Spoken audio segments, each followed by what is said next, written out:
नमस्कार साथियों, स्वागत है आपका पीजी फाउंडेशन क्लासेज के ऑनलाइन डिजिटल प्लेटफॉर्म पे। और हमारा चल रहा था, क्या चल रहा था बेटा बता दो आप ही।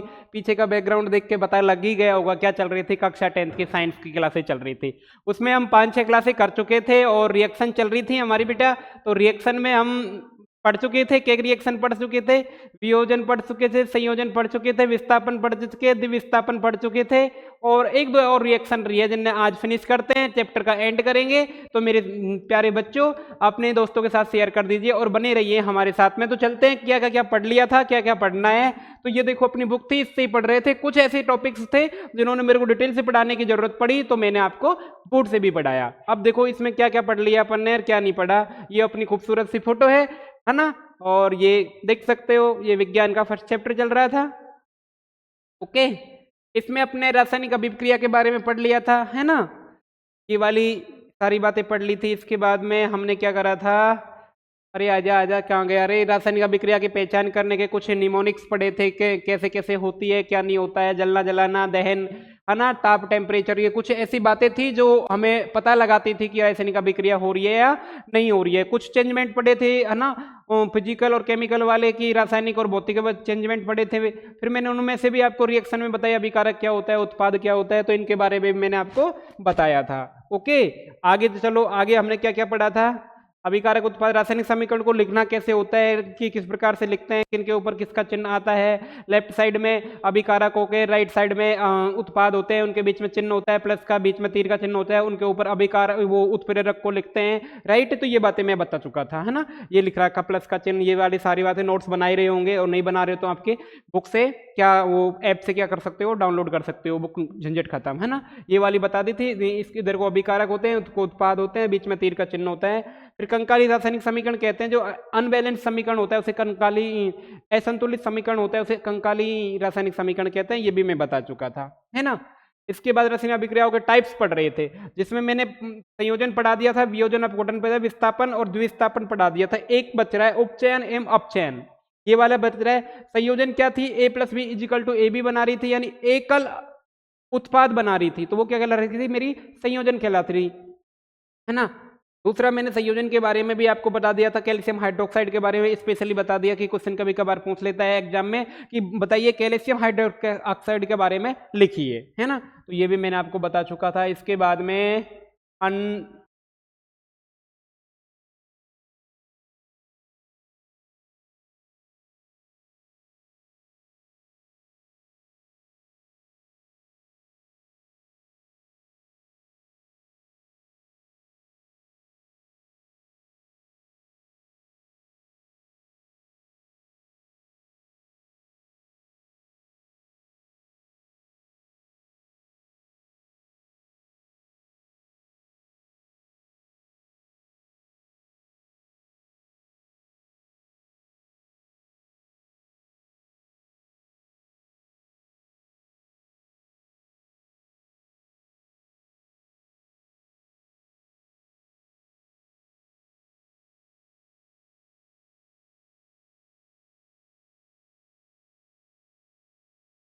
वॉइस चली गई थी तो वॉइस वापस आ गई है ना। तो वापस चलते हैं अपन। तो देखो ये क्या हो गया था, वियोजन पढ़ रहे थे। वियोजन में क्या क्या पढ़ लिया था अपन ने। वियोजन में पढ़ लिया था प्यारे बच्चों कि कौन सा वियोजन 3 प्रकार की होती है। पहले तो ये बताया दिया हमें, और 3 प्रकार की मैंने कहा इंपॉर्टेंट है, ये याद भी रख लेना। कौन कौन सी थी, ऊष्मीय वियोजन, विद्युत वियोजन और प्रकाशीय वियोजन। तीनों को खूब अच्छे से बता दिया था। फिर विस्थापन का पढ़ा दिया था, ली और काजू की शादी करा दी थी और लव मैरिज थी, वो भी सक्सेस हो गई थी हमारी और हमने याद भी कर लिया था। ली के बाबूजी ने क्या क्या मांगा, फ्रिज, कार, जमीन, जो भी मांगा वो मैंने आपको बहुत डिटेल से बता दिया था, है ना। और उसके आधार पर मैंने क्रिया भी आपको करवा चुका था। इसके बाद में द्विविस्थापन पढ़ा दी थी। द्विविस्थापन में मैंने कहा एक दूसरे को टोपी पहनाना होता है, आयनों का आदान प्रदान होता है, तो एक दूसरे को टोपी पहना। दूसरा मैंने ऐसे बताया था कि क्या बताया था, दूसरा बताओ। तो दूसरा ये बताया था कि किसी का अगला वाला कंपाउंड का अगला एलिमेंट उसके पिछले वाले से और दूसरे का पिछला अगले वाले से जुड़ेगा। तो इनके दो तो मैंने आपको ट्रिक्स भी बताई थी आपको, और मैंने कहा कि याद रखना वो कौन सी ट्रिक्स थी, वो थी दोनों की बहुत अच्छी ट्रिक्स थी। तो मैंने बताया था आपको कि आप क्या करोगे विस्थापन के लिए। तो विस्थापन के लिए कहा था मैंने, याद रखना, विस्थापन के लिए मैंने बताया था प्रिंसिपल से, प्रिंसिपल, है ना। और किसके बारे में, टीचर के बारे में, तो याद रखना, प्रिंसिपल पावरफुल होता है, टीचर को हटा देता है ना। और द्विस्थापन में बताया मैंने टोपी पहनाना, क्या बताया था? टोपी पहनाना, टोपी पहनाना ये बनाया था। ऐसे इस प्रकार के कुछ ट्रिक्स को के साथ में याद करेंगे तो बेटा इजी रहेगा और हमें वजन भी नहीं आएगा माथे पे। ओके, इसके बाद में हमने पढ़ लिया था विस्थापन हो गई, द्विस्थापन हो गई। अब आ जाओ, ये देखो यहाँ से आ जाओ बेटा, यहाँ पे आ जाओ कि विस्थापन द्विस्थापन दोनों हो चुकी। इसके बाद में आ जा रहे भैया, ये देखो मैं एक बार फिर से समझा देता हूँ द्विस्थापन को। देखो क्या था, ये था बेटा द्विस्थापन में कि NaCl है, मैंने बताया था NaCl है, प्लस कौन सा है? AgNO3।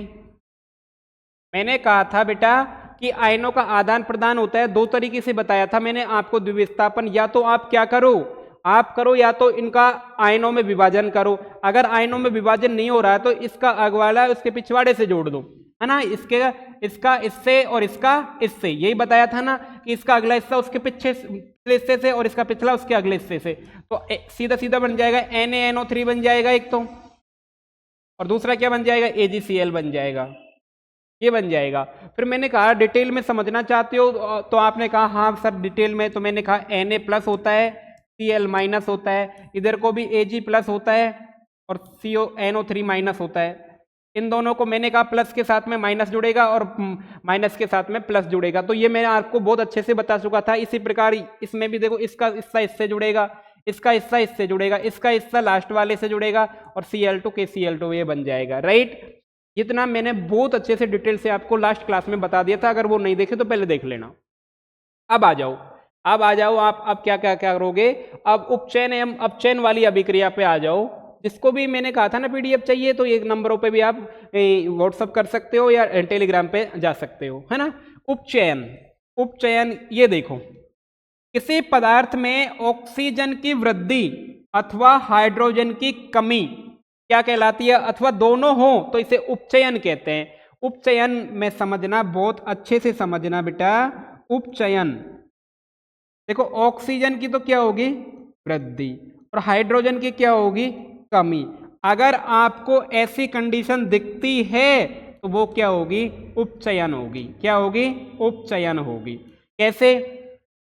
ऑक्सीजन की वृद्धि, हाइड्रोजन की कमी, अगर दोनों ऐसी कोई आपको चीज दिख रही है तो क्या होगी वहां पे? बताओ बताओ क्या होगी? उपचयन होगी। सिंपल सी है, उदाहरण देख लो, मैं बता देता हूं आपको। आगे आ जाओ, उदाहरण बता देते हैं, है ना। देखो इधर देखो, इसमें देखो बेटा कि ये ऑक्सीजन की वृद्धि के लिए, ऑक्सीजन देखो C था, कार्बन था, ऑक्सीजन जोड़ दिया, वृद्धि हो रही है ना, प्लस कर दिया, है ना, प्लस, तो क्या बन गया हमारा? CO2 बन गया।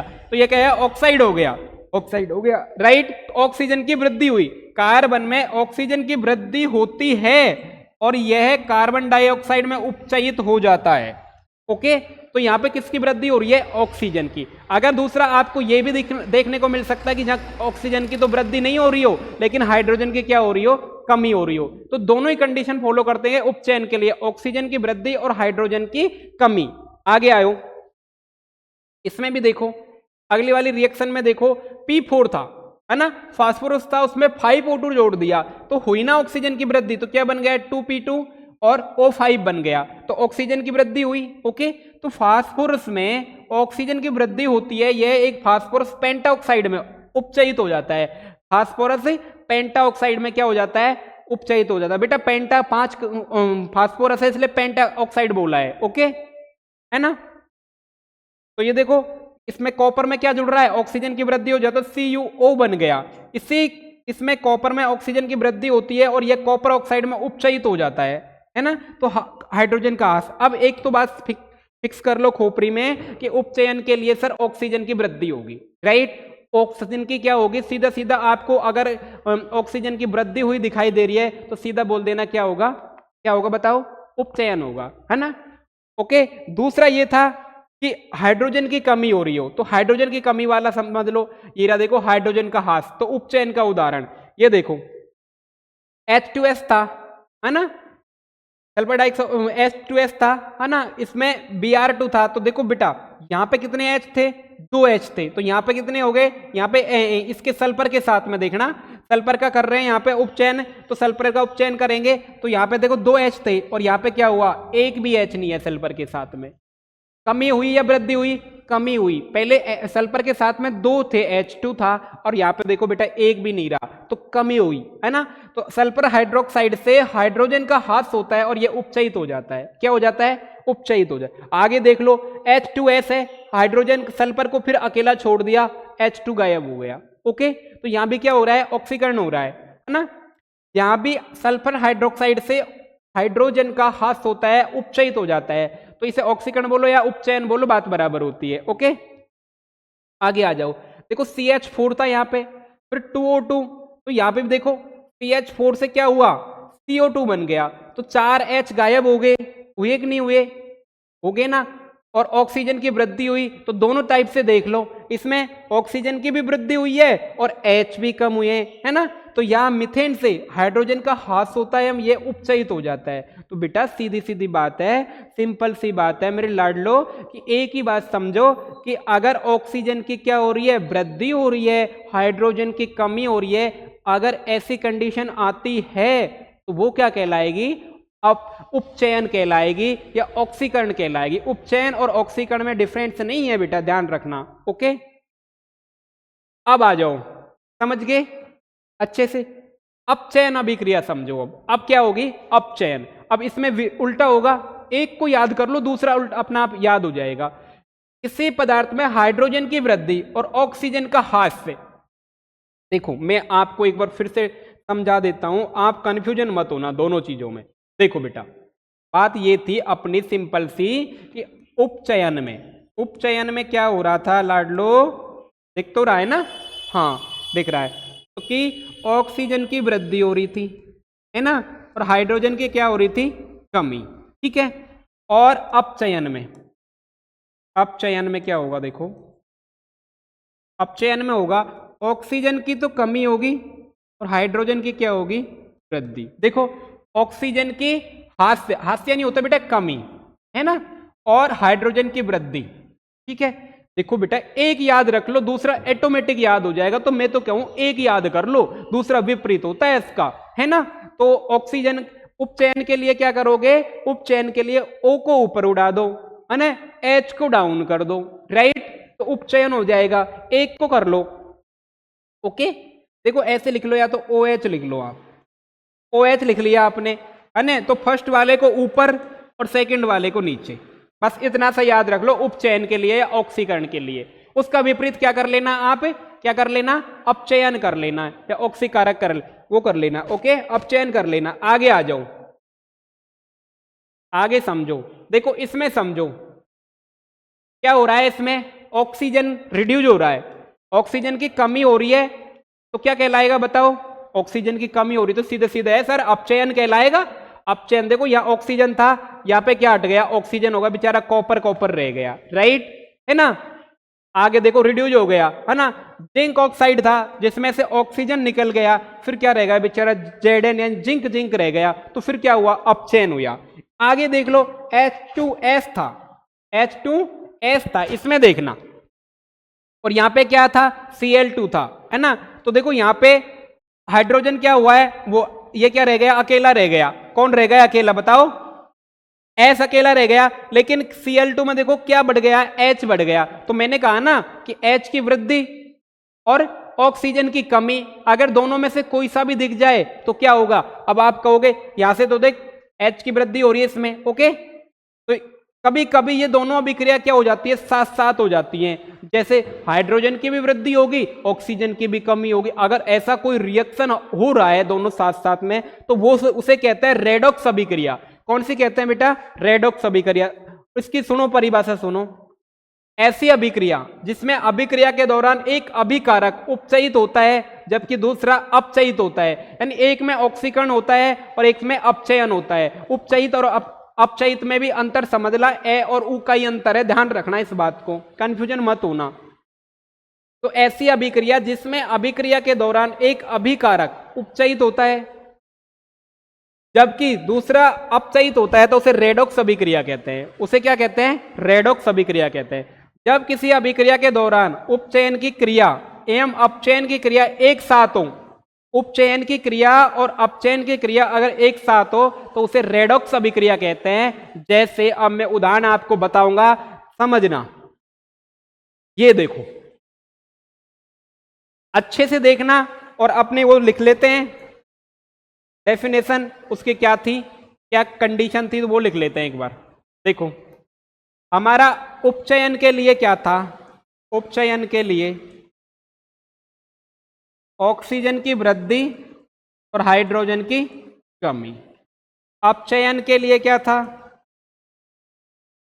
अपचयन के लिए था कि ऑक्सीजन की कमी और हाइड्रोजन की वृद्धि, दो ही चीजें थी, ये दो ही थी। अब देखो पहले बात देखो, यहां पे ZNO था तो ये कम होके क्या हो गया, ZN बन गया। क्या बन गया, जेन, यानी ऑक्सीजन की क्या हुई है, कमी हुई है।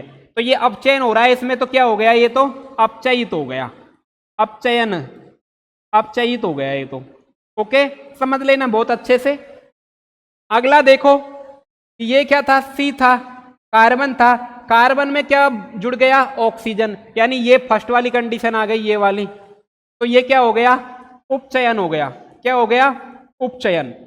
बेटा अगर ऐसी अभिक्रिया एक में ही हो रही है दोनों, तो ये टोटल मिला के क्या कहलाएगी, रेडॉक्स अभिक्रिया।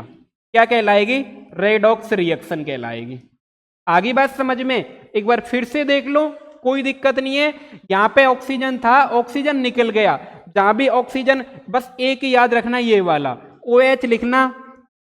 अगर ये बढ़ रहा है ये घट रहा है तो उपचयन, अगर ये बढ़ रहा है ये घट रहा है तो अपचयित, है ना, अपचयन, ये बात रखना। अब इसमें से तुम मिला लेना, O की क्या हो रही है, वहां पे कमी हो रही है, तो O की कमी कहां पे हो रही है, O की कमी यहां पे होगी ना, उल्टा लगा दिया इसको, O की कमी इसमें हो रही है तो ये अपचयित हो गया, यानी अपचयन हुआ है। ऑक्सीजन की वृद्धि यहां पे हुई है तो क्या हुआ है, उपचयन हुआ है, यानी ऑक्सीकरण हुआ है। ये ऑक्सीजन पे था, ये बेटा हाइड्रोजन पे भी लागू हो सकता है ना, दोनों के लिए था तो आगे हाइड्रोजन का भी मिल सकता है आपको। देखो यहां एक ही अभिक्रिया में उपचयन एवं अपचयन दोनों क्रिया हो रही है, इसलिए इसे रेडॉक्स अभिक्रिया कहते हैं। इंपॉर्टेंट समझना, एग्जाम में आती है परिभाषा कि रेडॉक्स अभिक्रिया की परिभाषा देखिए, एक उदाहरण दीजिए। तो मेरी लाड लो, एक तो उदाहरण रट लो फिक्स दिमाग में, जो अभी वाला बताया यही कर लो। Zn+C बराबर क्या करेगा, Zn+CO बन जाएगा। एक तो ये खोपड़ी में बैठा लो, है ना, सिंपल सा एक एग्जाम्पल फिक्स कर लो कि रेडॉक्स आता है तो रेडॉक्स की परिभाषा देनी है और ये एग्जाम्पल देना है। ओके, ऑक्सीकारक, इसमें समझो वह पदार्थ जो उपचयन के लिए ऑक्सीजन देता है या अपचयन के लिए हाइड्रोजन को हटाता है, ऑक्सीकारक कहलाता है। सीधी सी बात है, ऑक्सीकारक कौन कहलाएगा, कि जो उपचयन के लिए ऑक्सीजन देगा और अपचयन के लिए हाइड्रोजन को हटाएगा। वही बात होगी ना, देख लो अब तुम, हुई कि नहीं हुई बात। OH, ये बात थी कि OH ये थी, ये तो बढ़ेगा और ये घटेगा, किसके लिए, उपचयन के लिए। ये कैसे ही घुमाए, हमें नहीं घूमना है। इसने कहा कि उपचयन के लिए ऑक्सीजन देता है, यानी ऑक्सीजन की क्या हो रही है, वृद्धि, और हाइड्रोजन को हटाता है, यानी हाइड्रोजन की क्या हो रही है, कमी। अगर ऐसा हो रहा है तो क्या कहलाएगा, ऑक्सीकारक कहलाएगा। अवकारक सुन लो, अब वह पदार्थ जो ऑक्सीजन के हटने के लिए उत्तरदायी होता है। ऑक्सीजन के हटने के कोई तो कारण होगा, अरे कोई काम गलत कर देते तो कहते कि तू इसका वो जिम्मेदार है, उत्तरदायित्व है। तो उसी प्रकार क्या कहते हैं कि वह पदार्थ जो ऑक्सीजन के हटने के लिए उत्तरदायी होता है अथवा उपचयन के लिए, अपचयन के लिए हाइड्रोजन देता है, अवकारक कहलाता है। क्या कहलाता है, अवकारक कहलाता है। सुनो कैसे, कॉपर ऑक्साइड था, हाइड्रोजन हीट करा तो कॉपर और क्या निकल गया, H2। अब इसमें समझो यहां क्या हो रहा था, कॉपर में ऑक्सीजन था तो ऑक्सीजन की कमी हुई, रिड्यूस हुआ ऑक्सीजन, और ऑक्सीजन की कमी क्या कहला रही थी, अपचयन कहला रही थी। तो देख लो, रिमूवल ऑफ ऑक्सीजन यानी रिडक्शन हो रहा है। ओके, क्या हो रहा है, रिडक्शन। अगले आ जाओ कि बात हो रही थी ऑक्सीजन के जुड़ने की, तो ऑक्सीजन किस में जुड़ा, इसमें H2 में क्या जुड़ा है, ऑक्सीजन। तो ये एडिशन ऑफ ऑक्सीजन क्या हो गया, ऑक्सीडेशन हो गया, यानी ऑक्सीकरण हो गया। राइट, समझ गए होंगे ये वाली बात को। आगे आ जाओ तो उपयुक्त उदाहरण में मैंने उदाहरण के आगे नीचे पूरा डिटेल लिखा है उसका, अगर आप पढ़ोगे भी तो भी समझ जाओगे। यहां उपयुक्त उदाहरण में सी कॉपर ऑक्साइड का कॉपर में अपचयन अवकरण होता है, अतः कॉपर ऑक्साइड अपचयित पदार्थ है। चूंकि कॉपर ऑक्साइड कॉपर अपचयन के लिए ऑक्सीजन प्रदान करता है जिससे हाइड्रोजन ऑक्सीकृत होता है, अतः कॉपर ऑक्साइड ऑक्सीकारक है। क्या है? ऑक्सीकारक है अगर हाइड्रोजन दे रहा है तो। H2 हाइड्रोजन जल में ऑक्सीकृत होता है, अतः यह एक ऑक्सीजन के कॉपर ऑक्साइड से हटने के लिए उत्तरदायी है। तो किसके लिए हाइड्रोजन उत्तरदायी है? जल में किसके लिए? कॉपर ऑक्साइड के लिए, है ना। तो ये क्या हुआ? एक अवकारक हुआ। ये दोनों डेफिनेशन, दोनों उदाहरण ये बहुत इंपॉर्टेंट है बेटा। मैं यूं कहूं कि अगर आप इतना इंपॉर्टेंट समझो इस चैप्टर में, रेडॉक्स अभिक्रिया को समझ लेना कि ये अक्सर एग्जाम में पूछी जाती है। अब आ जाओ फाइनली क्या डिसीजन होती है, यहां पे पढ़ते हैं सारांश में, है ना। उपचयित पदार्थ H2, उपचयित पदार्थ क्या है? H2, है ना, जिसमें ऑक्सीजन की वृद्धि होती है कि ऑक्सीजन की वृद्धि होकर ये क्या बना दिया था? H2O बना दिया था। देखो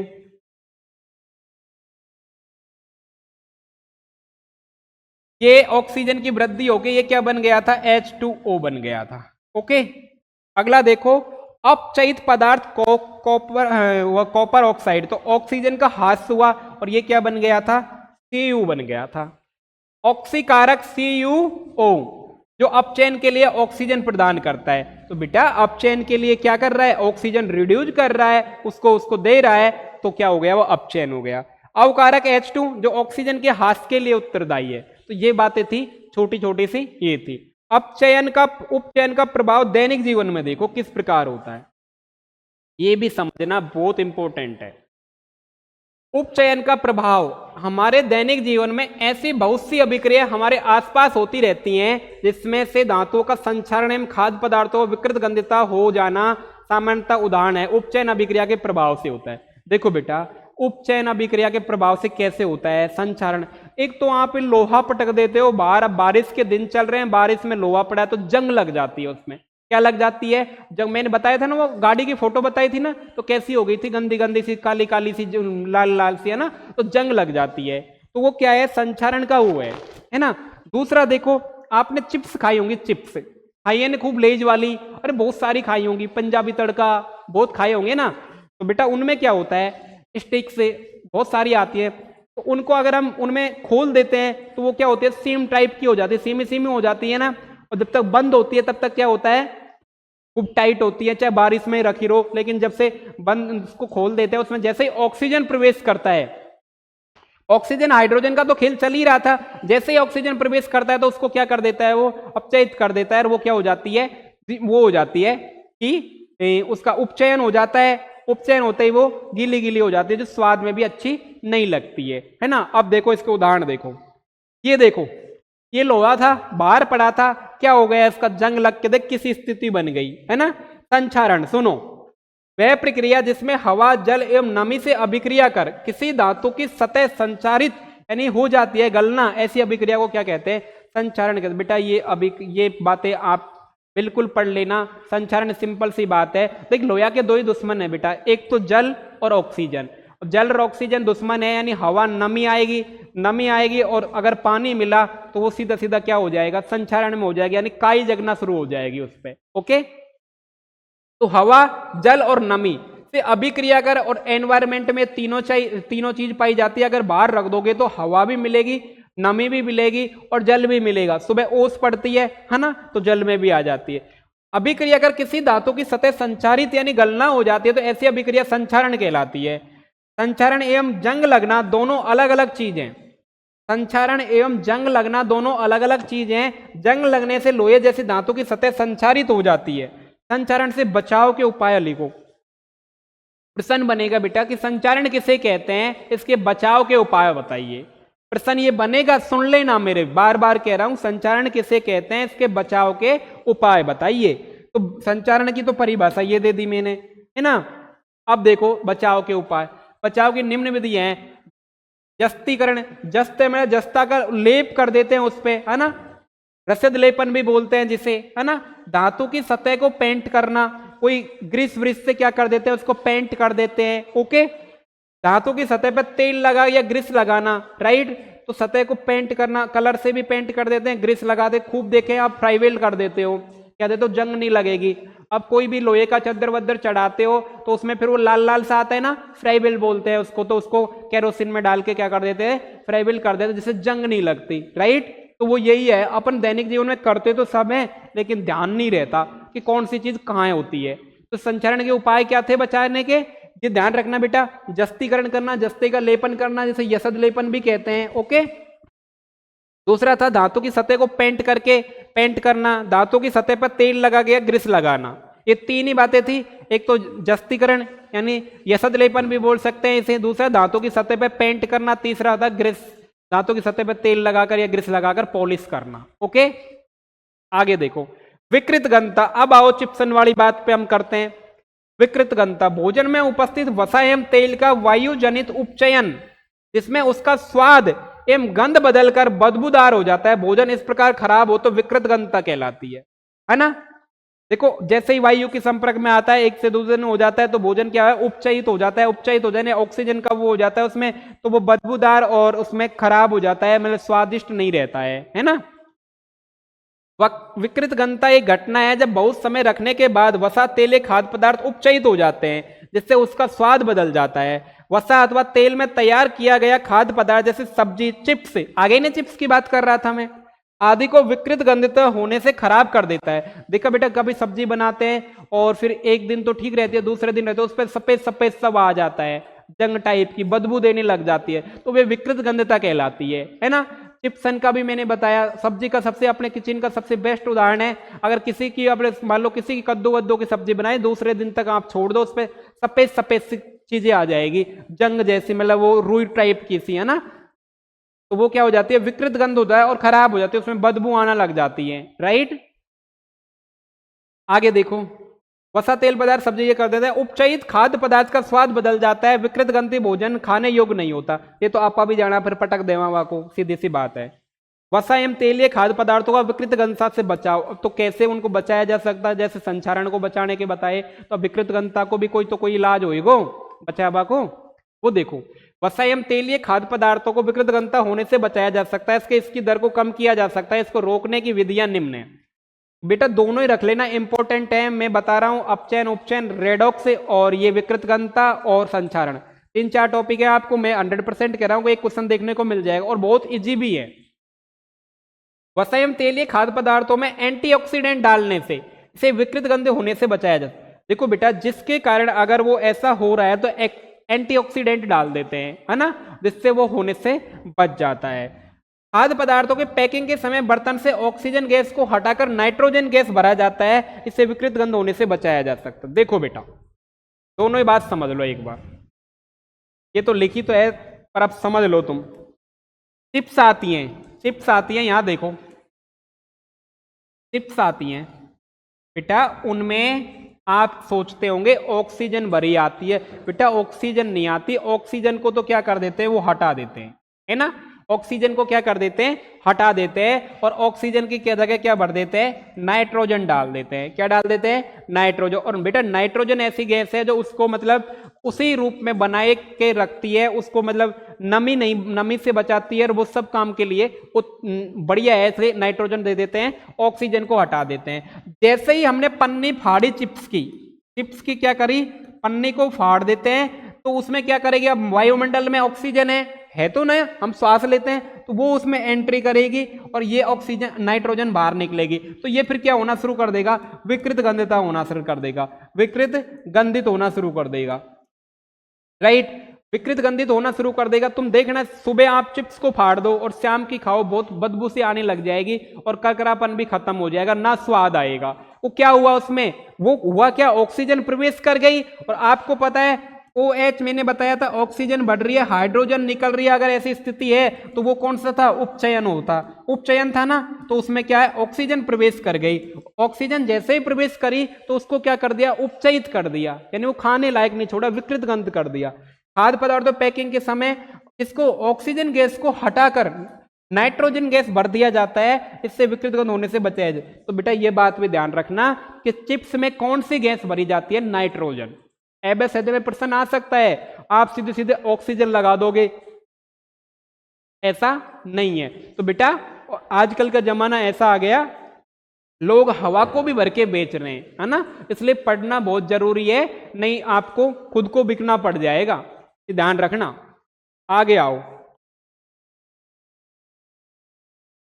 उपचयन की दर को कम करने के लिए वायु मुक्त बर्तन में खाद्य पदार्थों को रखने से विकृत गंध होने की दर को कम किया जा सकता है। अब देखो उपचयन हो रहा है तो उसको ऐसी जगह रख दो जहां ऑक्सीजन कम पहुंचती हो, तो उससे भी बचाया जा सकता है, राइट। खाद्य पदार्थों को विकृत गंध से बचाने के लिए ऊष्मा एवं प्रकाश से दूर रखा जाता है। ऊष्मा से दूर रखो, गर्मी में ज्यादा, अब आप दाल बनाते हो गर्मियों में तो तुरंत सुबह की सब्जी शाम की खराब हो जाती है, जबकि सर्दियों में ऐसा नहीं होता है, सुबह की सब्जी हम शाम तक खा लेते हैं। तो वही रीजन होता है कि वो विकृत गंधता में आ जाती है। क्यों आ जाती है? ऊष्मा एवं प्रकाश की वजह से। गर्मी में खूब टेम्परेचर रहता है, तावड़ा भी रहता है, तो इन सब की वजह से क्या हो जाता है, वो खराब हो जाती है ना। खाद्य पदार्थों को विकृत गंध से बचाने के लिए उसकी दर को कम करने के लिए रेफ्रिजरेटर का रखा जाता है। तो अब उसकी दर कैसे कम होगी, है ना, तो उसमें क्या फ्रिज में रख देते हैं, हम कहते हैं फ्रिज में रख दो खराब नहीं होगी। तो बेटा वही बात समझो, आप बार बार जानते सब हो, बस साइंस में तरीका समझने का है बस, है ना। तो हम एक सीधी सी बात हो गई। एक तो देखो पहली बात तो ये सुन लो, बचाने के उपाय कौन से थे, तेलीय पदार्थ एंटीऑक्सीडेंट डालते हैं, पहली बात तो ये होगी। दूसरी होगी कि ऑक्सीजन गैस को हटा देते हैं, नाइट्रोजन बचते हैं चिप्स में।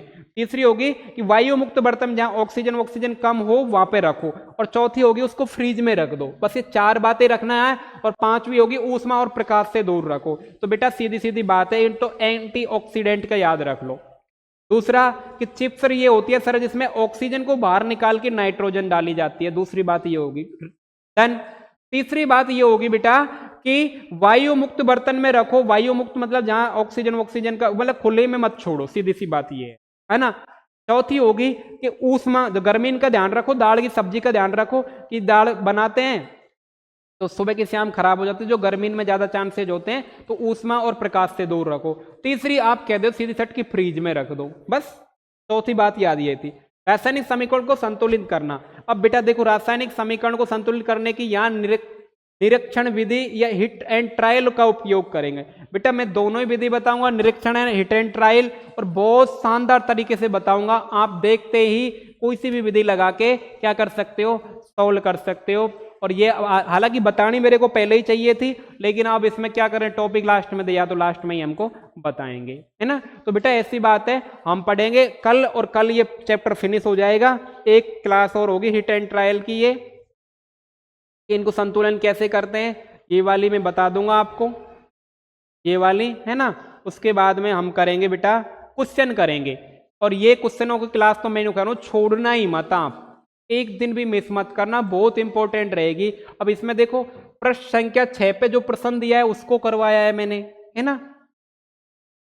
तीसरा ये रहा प्रश्न संख्या 6 का वाला, ये प्रश्न संख्या 11 पे जो प्रश्न दे रखा है उनको करवाया है। और फिर एग्जाम्पल पीछे के अभ्यास करो वालों तो मैं करवाऊंगा ही करवाऊंगा, वो तो सारे ही हैं, है ना।